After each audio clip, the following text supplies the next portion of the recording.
Ruh insanı Allah'a intisabın izzetini kendisine bahşedilmiş en büyük şeref sayar. Başka şeref aramayınız. Alnınızdaki secde izi Allah'a intisabınızın emaresi ve sizin için sayı olarak yeter ve artar. Şu bel kıran haliniz var ya, boyun büken tavrınız var ya, yüz yere süren haliniz var ya, işte bunun da, bu mevzuda sizinle kimse boy ölçüşemez.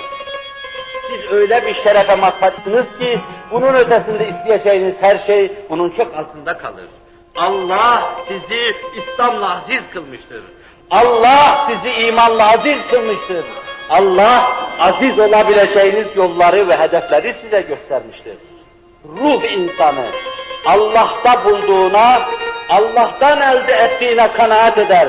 İzzet olarak bu bana yeter der. Başka izzetlere, başka şereflere dilbeste olmaz. Gönül bağlamaz, onları takip etmez. Seleflerimiz bu idi. Allah izzetiyle kanaat etmiş ve bütünüyle bağlanmış. Azizsek o noktada aziziz. O noktada aziz değilsek bize aziz nazarıyla bakılamaz. Allah'a intisabın bize kazandırdığı izzetin ötesinde başkalarından alacağımız bir izzet, bir şeref, bir paye yoktur. Kulluk bize yeter.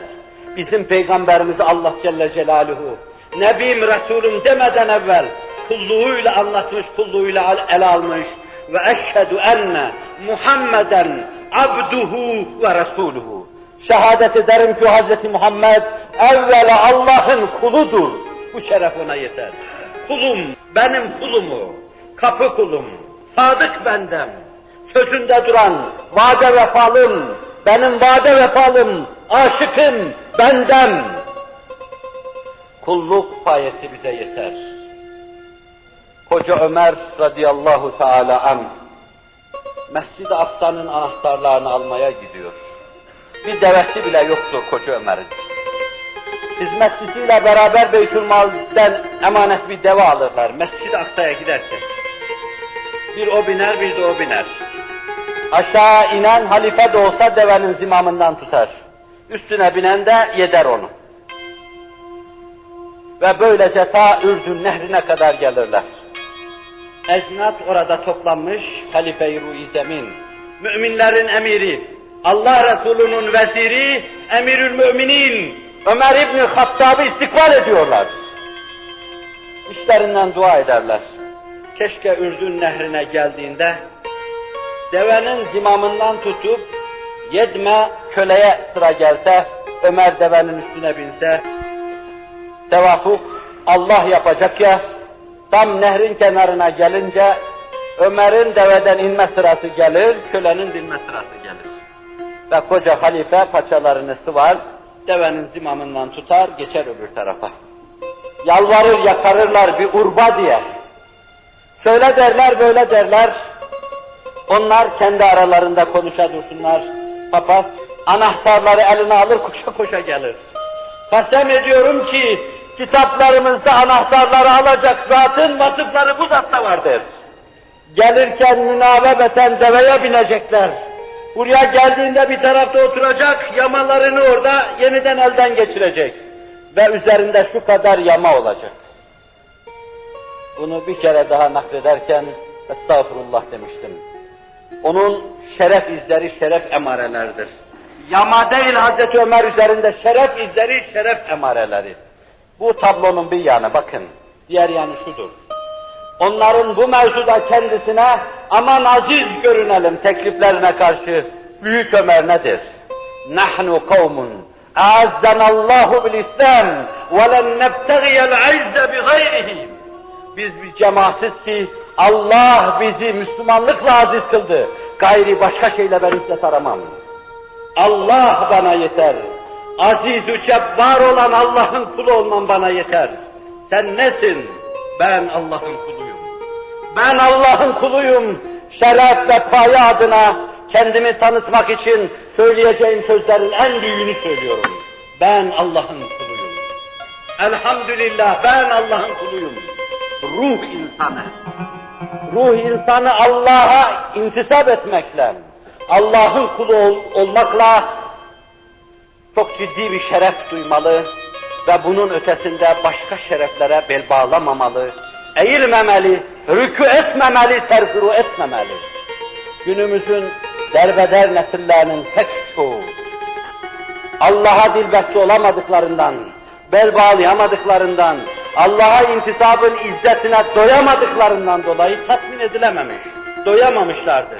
Doyamadıklarından dolayı makamın kulları vardır, mansıbın kulları vardır, şehvetin kulları vardır, kaprislerin kulları vardır, yemenin içmenin kulları vardır ve bütün hayatları bu dar daire içinde, dar çerçeve içinde cereyan edip durmaktadır. Bütün bu kulluklardan kurtulmanın tek yolu sadece ve sadece Allah'a kul olma ve kurtulma.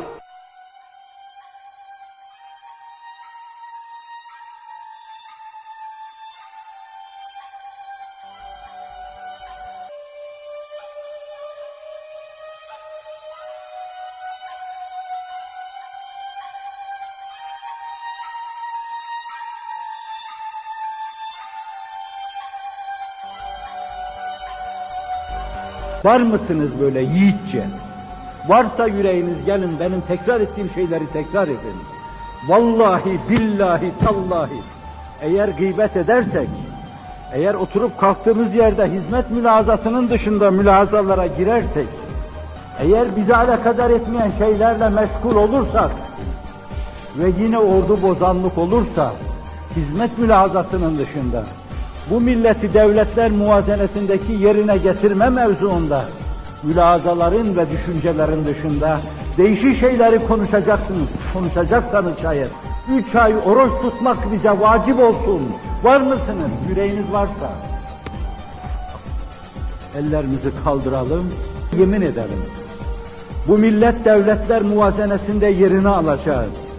Amerika seviyesine geleceği, söz kendisinde biteceği, sikkeyi onun batacağı, surayı onun keseceği güne kadar çok basit, cismaniyet kaynaklı, nefsaniyet besteli mülahazalara girmeyecek ve bunları mırıldanmayacağız. Evet, yemin ediyoruz demeye var mısınız? Yürekli insan istiyoruz. Bu işin dışında her şeye kapanmış yürekli insan. Milletin milli onurunu, gururunu kurtaracağına kadar, başkalarının elinde oyuncak olmadan kurtulacağı ana kadar, dünyada söz sahibi olacağına kadar, Allah'ın bizi ihsan ettiği bu fırsatları rantab şekilde değerlendirmeye çalışacak.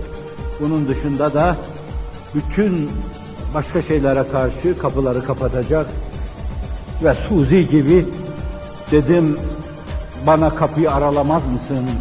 Dedi beyhude yorulma, kapılar sürmelidir diyecek.